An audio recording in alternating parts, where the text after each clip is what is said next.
You're live.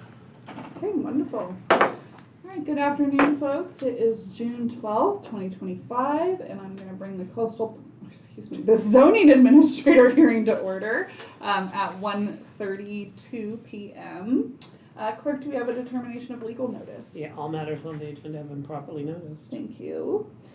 Moving into our regular calendar, our first item on the agenda, item 3A, is case AP 2023-0027 for owner Pamela Whiting and agent Javier Rao. Staff planner is Rob Fitzsimmons. May I have your presentation, please? Certainly.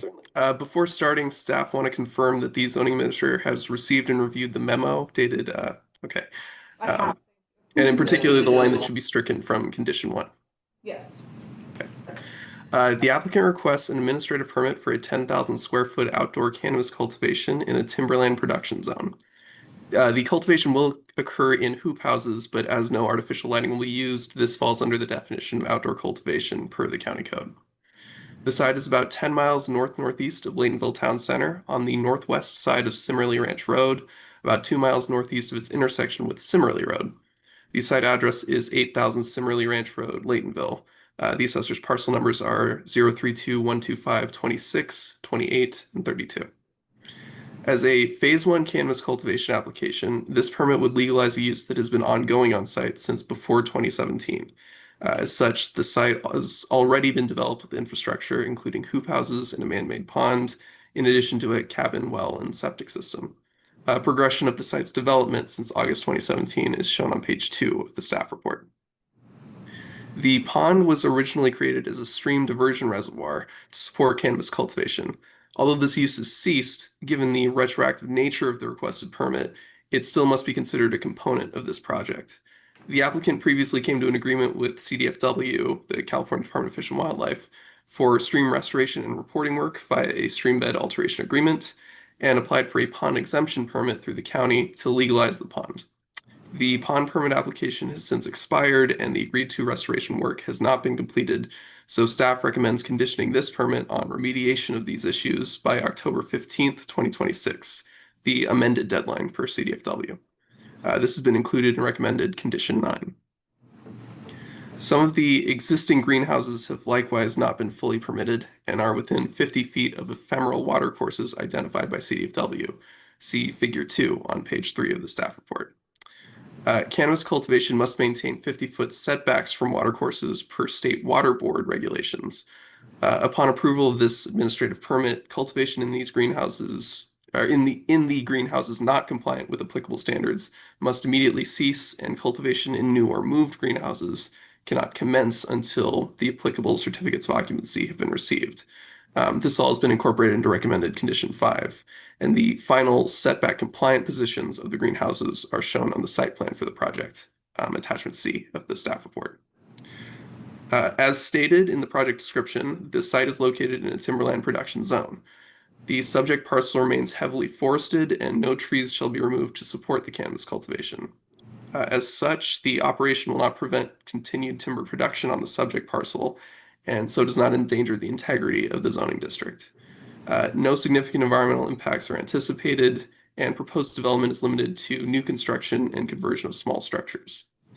Given this, staff recommend the zoning administrator find the project categorically exempt from CEQA and approve the project subject to the recommended conditions as modified per yesterday's memo. Great, thank you, Rob. I will now look to see if we have a representative of the application. And I do see a hand raised. We've brought over John Joyce, and John, if you're the applicant representing this, please unmute and state your name.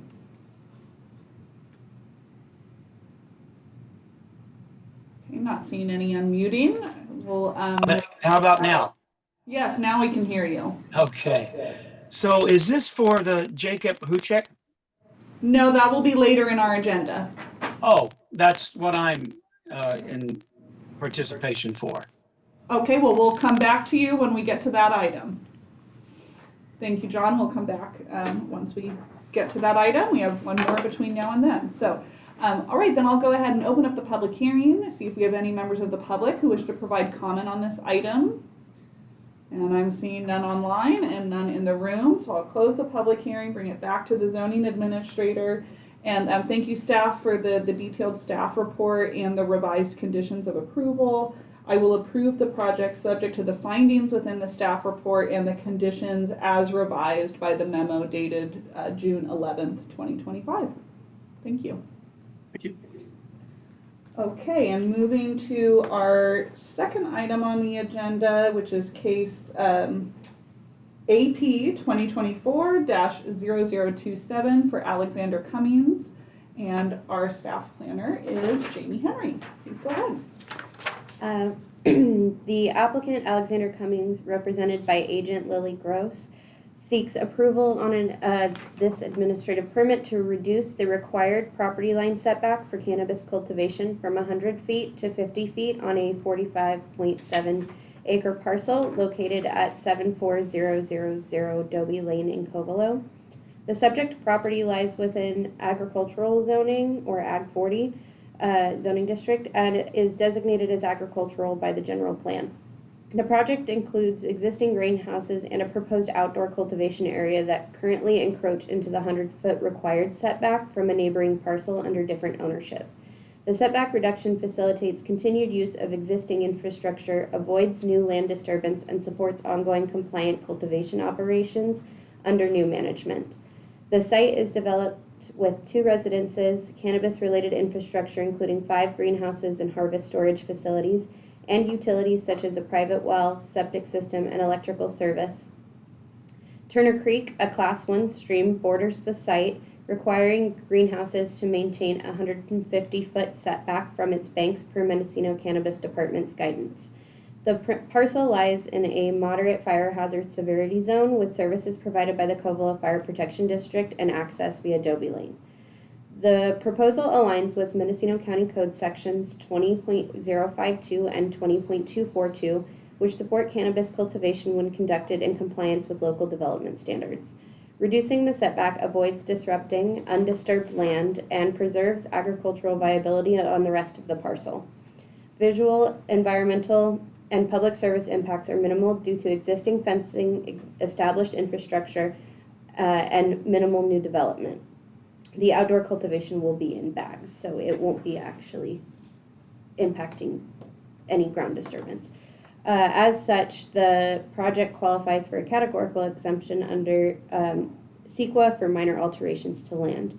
Staff recommends approval with conditions to ensure continued compliance with applicable land use and environmental regulations. Okay, great, thank you. And do we have a representative of the application online who wishes to speak on this item? Okay, I see we have Alex C. And please go ahead and unmute yourself and state your name for the record. Hi there, this is Alexander Cummings. And do you have any comments at this time? No, we're in agreement with all the recommendations. Okay, great. Well, that's simple. And we'll now look to see, I'll open the public hearing and see if there's any members of the public who wish to speak on this item. And you can indicate so by using the raise hand feature. I am seeing no hands raised and no one to comment in the room. So I'll close the public hearing and bring it back to the zoning administrator. And thank you, staff, for the staff report and the recommendations and presentation. I will approve the project subject to the findings and conditions contained in the resolution. Okay, and moving on to our third and final item on the agenda, which is case AP 2024-0030 for Jacob Husak. Did I say that correctly, I hope? And staff planner is Jamie Henry. Applicant Jacob Husak, represented by Javier Rao, requests the approval of this administrative permit to establish a 10,000 square foot outdoor cannabis cultivation operation within the Timberland Production Zoning District on a 24.4 acre parcel located at 26900 Compchi Ukiah Road in Compchi. The project proposes cultivation within 10 previously approved ag-exempt greenhouses and utilizes existing infrastructure, including a permitted single-family residence, shipping containers, a dry building, solar power, and backup generator. No artificial lighting is proposed. The property lies in the forest land general plan designation and is primarily forested with developed concentrated in pre-existing clearings, avoiding the need for any further tree removal or new disturbance. The site is accessed via Comchi-Ukiah Road, County Road 223, within CAL FIRE's jurisdiction, and is served by solar electricity and propane gas. The Mendocino County Department of Transportation has requested a condition that a commercial driveway is constructed and an encroachment permit be obtained for that work. The Mendocino Cannabis Department noted that noncompliance with the administrative permit conditions at CCBL renewal may result in permit revocation. Those were included in the conditions of approval in the resolution. The proposal is consistent with the intent of the Forest Lands General Plan classification and TPZ zoning district, which prioritize timber production, as the cannabis cultivation is confined to already cleared areas and does not require tree removal or permanent land conversion. The project preserves the long-term potential for timber harvesting without developing further. Furthermore, it avoids expansion of development footprint and adheres to the goals of protecting timber resource lands from further permanent development. With no new tree clearing or development and appropriate agency oversight, the project is recommended for approval with conditions. Great, thank you. And we have a representative of the application here today. No, I kind of thought Kubi would be here or Javier, either one, they're not here. Not here. And so, just so I can understand, I'm the neighbor, that's why I got the thing. Oh, okay, hold on, we'll get to the neighbor in just a moment then, give me just 1 second. So first we'll start with, is there anyone representing the application before we go to public comment? Seeing none, okay, so I will go ahead then and open the public hearing, and sir, please go ahead with your comments, just state your name for the record. Okay, first, is your name Julia Quebb? It is. That's who, okay, well, my name's Chris Philbrick, Phil, and personal friends with Kubi, and I'm only here as a matter of interest because I have another friend called Rick Soderlund, who is also represented by Javier Rao, has been told that he can't, on just 24 acres, even though he has a huge wide open area, plant anything because it's in TPZ, even though it wouldn't affect timber growth of any kind, any way. I'm just looking to see how this works. Oh, sure. Jamie, do you want to? Yes, so Jacob's project is a phase 1 cannabis cultivation license, which did allow with an AP, an administrative permit like Jacob has applied for, to apply for cultivation in that zoning. There had to be proof of prior cultivation to a date, I can't remember the exact date, but it was in 2017, that was submitted to the Mendocino Cannabis Department in order to do that. At this point, we've pretty much moved past all phase 1 applicants, with a few of them still with these projects moving forward, but phase 3 doesn't allow for cultivation in a TPZ. So that's why someone who has not cultivated currently hasn't cultivated prior to that date in 2017 wouldn't be able to apply for a CCBL or a cannabis cultivation business license at this point. Okay, so I'm from a long-time timber family, Philbrick Lumber Company, whatever, and I actually sold. I'm switching gears now. I'm talking about Soderlund, not Kubi, so maybe this is inappropriate. I would say let's maybe follow up after, because this is specific to this permit. So, but we're happy to communicate with you afterwards as well. Okay. So then I'll look. We have John Joyce online as well. Mr. Joyce, please just state your name for the record and any comments you may have on this application. Hi, my name is John Joyce. I'm a neighbor across the road, so we're very close. I assume you can hear me. Yes, we can. Okay, so I have some concerns. One is the water table, that we're all on the same one up there, the underground water reservoir. And in the past, Kubi, when he was growing otherwise, he had ran his well temporarily dry and he was trucking in water. He had told that to a couple of my neighbors. When Jerry Philbrick was alive, Jerry had told me this. And so we're concerned because in the summertime, sometimes the well, we have to wait for it to recoup. And so that's one major concern because I know it's got to take a lot of water to do that. So that's one concern is the water. Is he planning on, is he drilling another well? Is he trucking in? Is it going to affect us on our water tables? The other thing is that in the past, Kubi had hired trimmers for his other operation, and the trimmers would camp over illegally on our property because it's right across the road, and there's a little opening there that's easy access, maybe a half an acre, and they would go back into the woods and camp. And I had found, and this has been a couple of years ago, an unattended campfire that was there. And so I had to go down and put it out, along with all the trash that was there. And nothing was ever done about it. You know, I mentioned this to Kubi, and he had a growing partner, I believe it was Cosmo. And so they just said, well, that's just the way it is. So nothing was ever done. And after that, it subsided. You know, the campfires weren't there, but the trash was from the trimmers. And so that's another concern.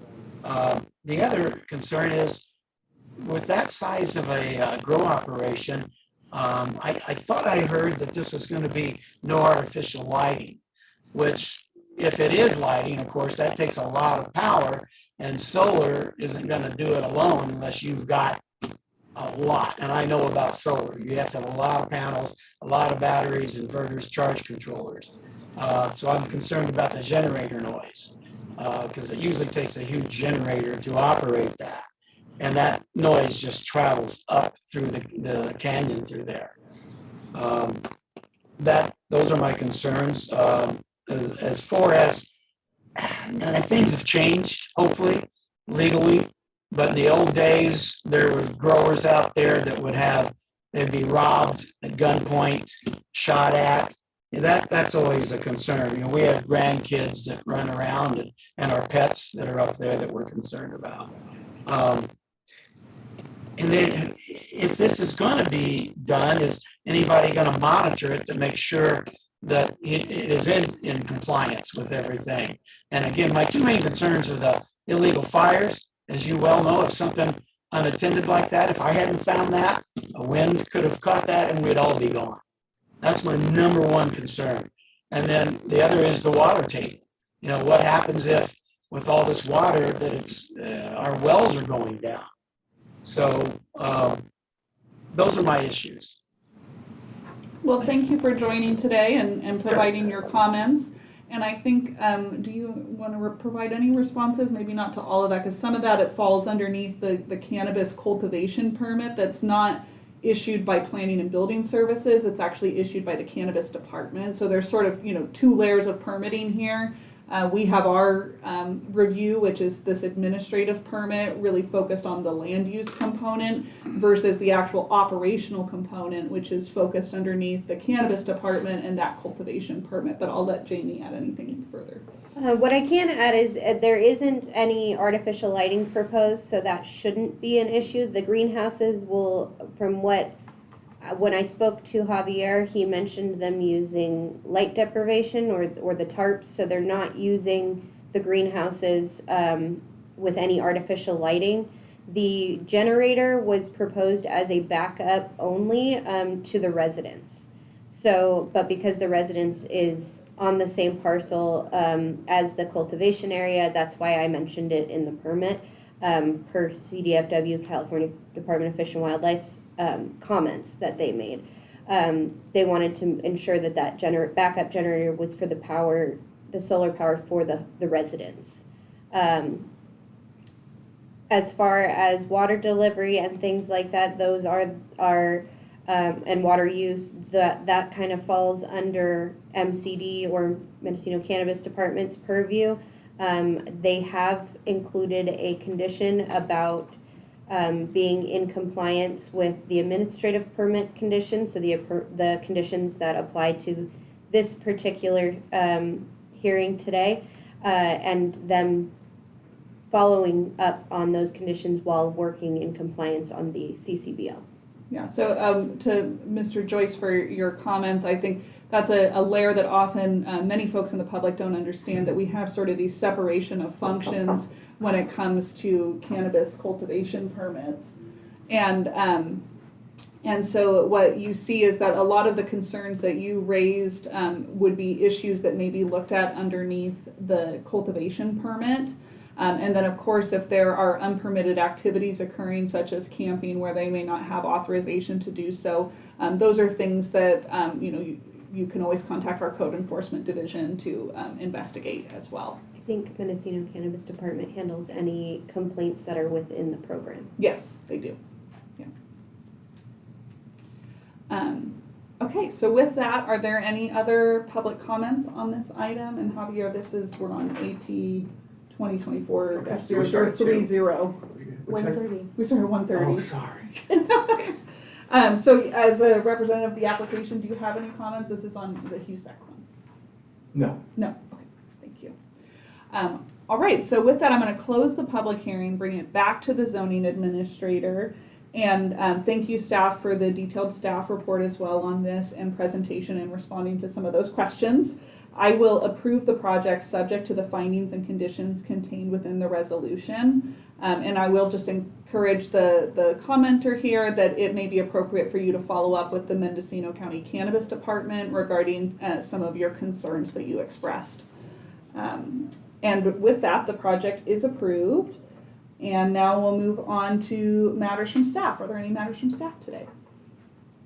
Any matters from the public? The zoning administrator welcomes participation in meetings. This item is limited to matters under the jurisdiction of the zoning administrator that are not on the posted agenda and items that have not already been considered by the zoning administrator. No action will be taken. And if you wish to provide comment under this item, please just use the raise hand feature. I'm seeing no comments. Okay, great. Then I will adjourn the meeting at 1:54 p.m.